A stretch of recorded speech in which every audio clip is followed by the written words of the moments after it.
सावधान भारत, चुनाव आ रहे हैं। सैनिकों पर आफत तो वहीं गरीब और अल्पसंख्यों पर दंगों की मार, तो दलितों पर अत्याचार। खबर आगे करूं उससे पहले एक मुझे शायर याद आ गया। शायर मैंने आज ही पढ़ा, जब दंगों को लेकर के मैं खबर कर रहा था तो वो शायर सामने आ गया और उस शायर ने पूरे सिस्टम की पोल खोल दी। शायर सुनिएगा ज़रूर। ये दंगे क्यों होते हैं, सवाल बड़ा अजीब है, फिर याद आया चुनाव भी तो करीब है। दोबारा से सुनिएगा। दंगे क्यों होते हैं, सवाल बड़ा अजीब है, फिर याद आया चुनाव तो करीब है। समझ ही गए होंगे आप, खोलता है ना पोल। खैर, खबर को आगे बढ़ते हैं। गरीब और अल्पसंख्यकों पर दंगों की मार है तो दलितों पर होगा अत्याचार है। महिलाओं पर शोषण और बढ़ेगा। आपने देखा ही है मणिपुर के अंदर जो महिलाओं के साथ हुआ है।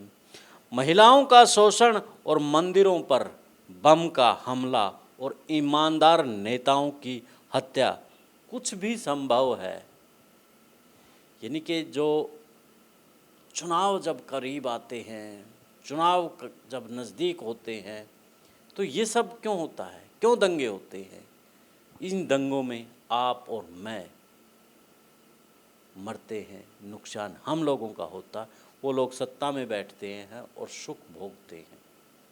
हम लोग हिंदू मुस्लिम जातिवाद के बीच में लड़ते रहते हैं। इसलिए तो मैं कहता हूँ कि सैनिकों पर हाँ आफत आती है, पाकिस्तान को लेकर के हो चाहे चाइना को लेकर के हो, कुछ ना कुछ चुनाव के वक्त होता है।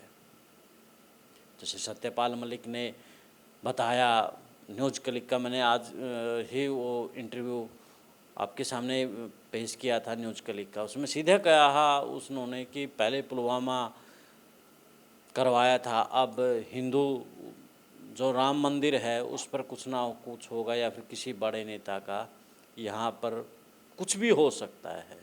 तो सत्ता के लिए बड़ा कुछ खेल।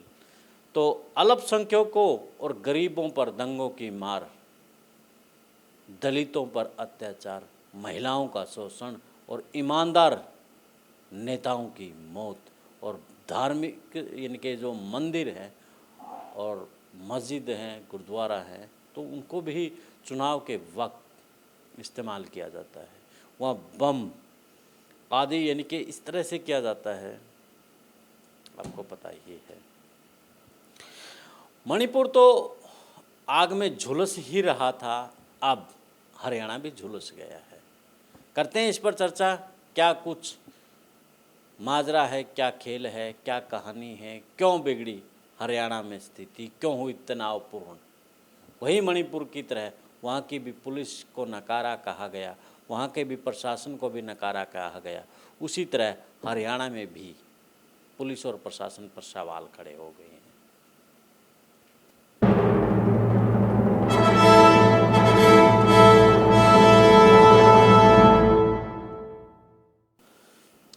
सभी को नमस्कार, राम राम। मैं कुलदीप खंडेलवाल, द विश्व प्रेम न्यूज और हरियाणा न्यूज फ्लैश। मामला बड़ा संवेदनशील है। सबसे पहले मैं आप सबसे एक अपील करूंगा कि शांति बनाए रखें, कोई भी ऐसी पोस्ट ना डालें जिसकी वजह से हरियाणा में फिर से वही तनाव जो जाट आरक्षण के दौरान हुआ था, वही दंगे कहीं मेवात से पूरा प्रदेश में ना फैल जाए। चुनाव नज़दीक है, इसलिए सावधान भारत मैंने कहा है।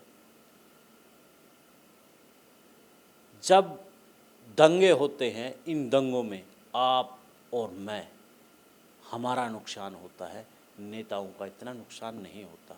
वो सत्ता के भूखे हैं, सत्ता में बैठना है उन्हें। खैर, मणिपुर के बाद अब हरियाणा में भी स्थिति तनावपूर्ण है। गाड़ियां जला दी गई हैं और एक होमगार्ड की भी मौत हो गई है। पुलिसकर्मियों पर फायरिंग यानी कि गोलियां भी चलाई गई है, उन पर और भी तरह के यानी कि पथराव वगैरह भी किया गया है। तो तमाम यानी कि यहाँ इस दंगे में हुआ है और दंगे के पीछे का कारण वही हिंदू मुसलमान। क्या था पूरा मामला, करते हैं बात। पहले इंटरनेट बंद हो चुका है, धारा 144 लगा दी गई है।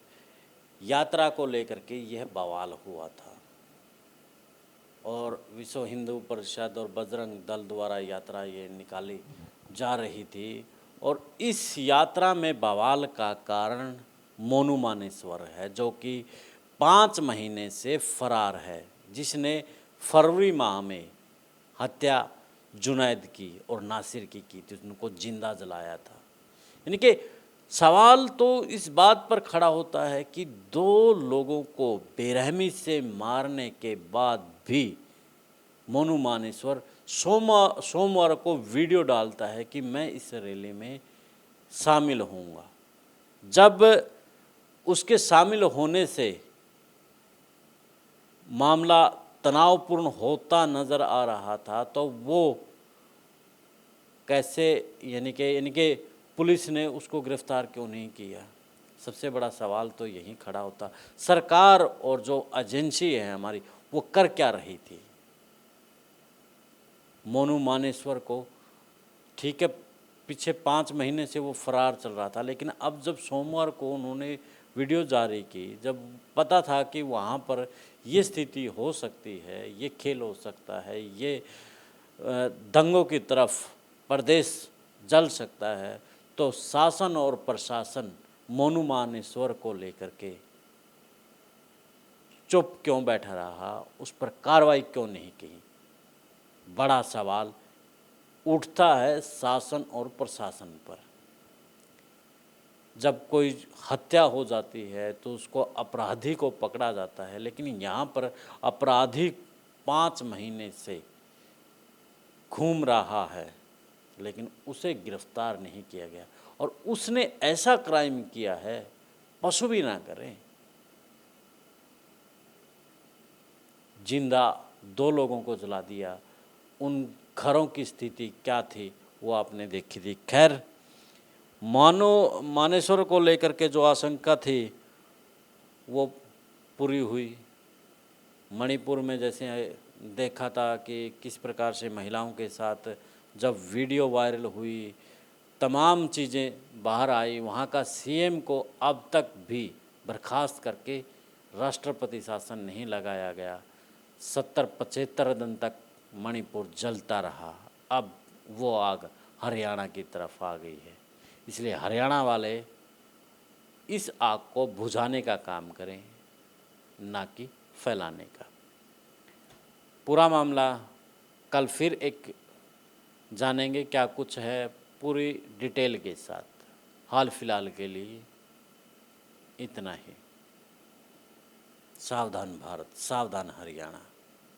आज का सवाल यही है, जो हिंसा भड़की है, दंगे हुए हैं, शासन प्रशासन की जो लापरवाही है, ये लापरवाही है या इसके पीछे कोई बड़ी साजिश है? आपके सवालों के जवाब हमें कमेंट्स बॉक्स में ज़रूर दीजिएगा। देश और प्रदेश की खबरों के लिए द विश्व प्रेम न्यूज़ और हरियाणा न्यूज़ फ्लैश को शेयर और सब्सक्राइब जरूर करें। अब मुझे दें इजाज़त। जिंदाबाद।